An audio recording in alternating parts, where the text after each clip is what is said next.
Je suis Vincent, agriculteur sur la ferme de Bel-Air à Montbert, dans le sud de Loire-Atlantique. J'exploite en individuel, en agriculture biologique, accompagné d'une salariée et d'une apprentie. J'ai un cheptel de 50 vaches laitières.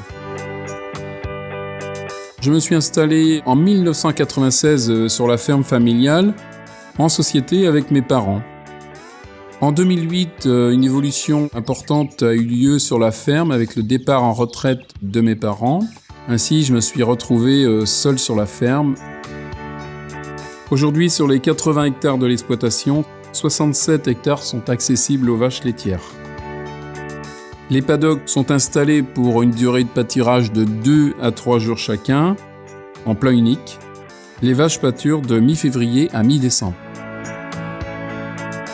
La simplification de mon système a permis d'augmenter mon autonomie, de mieux me rémunérer et d'améliorer mes conditions de travail. C'est dans cette logique de simplification que j'ai décidé de tester la monotraite sur mon exploitation en 2021. Donc depuis quelques années, je pratique la monotraite partielle. Elle est plutôt sur la période estivale, pour les raisons suivantes. C'est la fin de la lactation des animaux et ça correspond aussi à ma période de congé. Ça facilite aussi le remplacement sur mon exploitation par les salariés.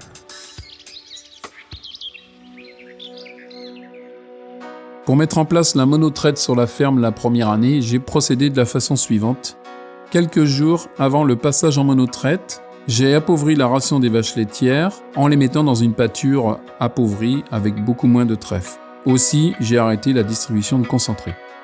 Le jour J, le 13 juin 2021, je ne suis pas allé traire le soir. La première nuit n'a pas été toute simple. Les vaches ont exprimé leur mécontentement, mais j'ai tenu le coup. L'adaptation des vaches s'est effectuée en 2-3 jours. J'ai été très surpris de leur capacité à s'adapter rapidement. Généralement, j'arrête la monotraite courant de l'automne pour reprendre la bitraite au moment des vélages. Au passage en bitraite à l'automne, je relance la distribution du concentré, je réadapte la ration pour la rendre plus lactogène et j'ai constaté que la race Primostein sur mon exploitation était assez flexible et que la production remontait rapidement. J'envisage pas de faire la monotraite toute l'année. Économiquement, lorsqu'on dépasse 4 à 6 mois de monotraite, on commence à avoir une baisse du chiffre d'affaires. C'est pas le choix que j'ai fait jusqu'à présent pour permettre le maintien de l'emploi du salarié. On dit qu'il y a autant de systèmes de monotraite que de fermes qui la mettent en place, mais à mon sens, quelques règles restent intangibles.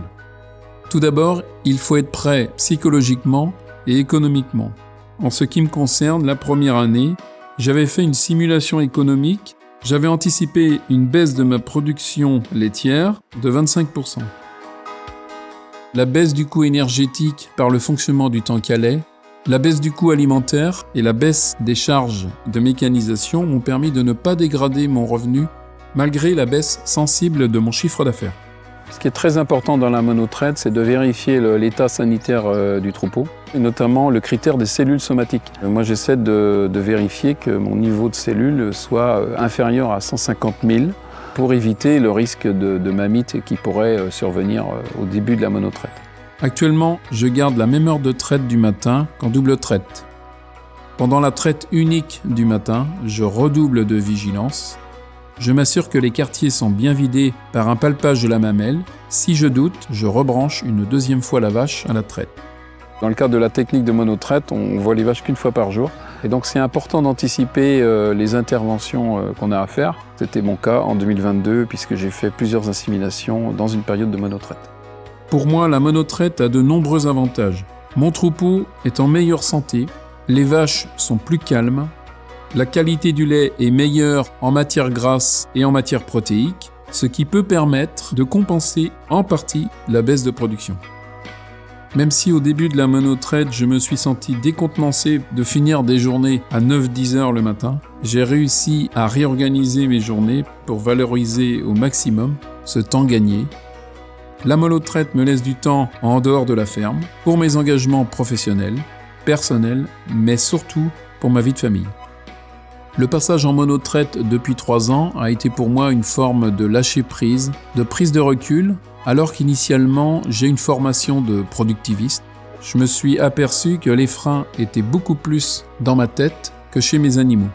Aujourd'hui, je regarde le chemin parcouru et je trouve cela très satisfaisant. Vous voyez, c'est possible, à vous de jouer maintenant.